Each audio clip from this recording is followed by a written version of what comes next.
Magandang araw mga kaaling Hilda, nandito po ulit ako, nagbabalik. Wala nga pong tigil ang ulan mga kaaling Hilda kaya gumawa ako ng pansamantalang sampayan. Wala na po kasi akong masuot na andis mga kaaling Hilda. Ilang araw na po kasi itong nakasampay dyan, di pa natutuyo kaya gumawa na po ako ng paraan. Dito po ako gumawa sa may loob namin, mga nakasampay lang po kasi ito sa labas.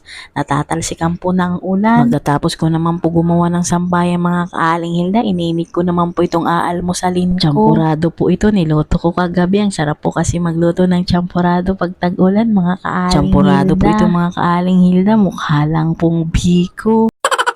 Pag nagchachampurado po kasi ako mga kaaling Hilda, ang ginagamit ko malagkit na bigas at saka nilalagyan ko po ng gata kaya nagmumukhang biko. At ayan nga po, umuusok-usok pa po yung champurado nating biko. Tamang-tama sa malamig na panahon. Tara po, kain po tayo mga kaaling Hilda. Ang sarap po talaga ng bikong champurado ko. Siyempre po, ako po yung nagluto kaya masarap para po sa akin. Sino ba naman ang magbubuhat ng sarili nating bangko kundi tayo din po.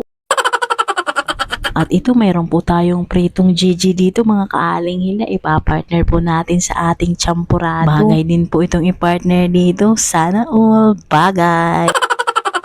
Wala po kaming pasok ngayon mga kaaling Hilda dahil sa wala pong tigil ang pag-ulan. Marami nga pong binabahang mga lugar dito sa Maynila mga kaaling Hilda ngayon. Dahil sa tuloy-tuloy po na pag-ulan, sana po tumigil na po yung ulan. Kawawa naman po yung mga lugar na binabaha. Kaya ingat po tayong lahat mga kaaling Hilda. Sa mga ganitong panahon, dapat lagi po tayong handa. Sa mga kababayan ko naman po na walang choice na kailangan pa din po nilang pumasok kahit ganito yung panahon. Bumabagyo, mag-iingat po kayo. At ito, kinahaponan, nag-iisip na naman po ako kung ano yung lulutuin ko. At ito, mayroon nga po kami dito dalawang itlog. Gagawin ko pong itlog na sinabawan. Egg soup nga po ang tawag ng mga mayayaman.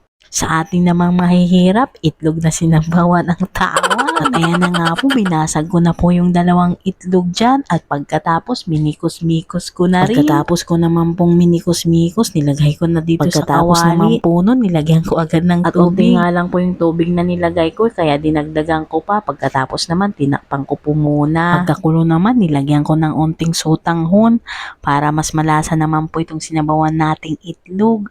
Wala po kasing halong na kahit anong gulay, kundi sibuyas lang at saka bawang. Nilagyan ko lang din po ng toyo na pangpalasa, nilagyan ko po ng asin at saka paminta. Yun lang po yung nilagay ko mga kaaling Hilda. Pagkatapos ko naman pong ilagay yung mga kasangkapan na mga pangpalasa, tinakpan ko po muna mga kaaling Hilda. Papakuluan lang po natin unti mga kaaling Hilda hanggang maluto po ang ating sutang. At yan na nga po ang ating egg soup mga kaaling Hilda. Tara po, kain na po tayo. Tama po para mainitan naman po ang ating mga sikmura mga kaaling Hilda. Hanggang dito na lang po. Marami pong salamat sa inyo sa panonood ng mini vlog ko mga kaaling Hilda. Mag-iingat po kayong lahat palagi mga kaaling Hilda. Hanggang dito na lang po. Bye-bye!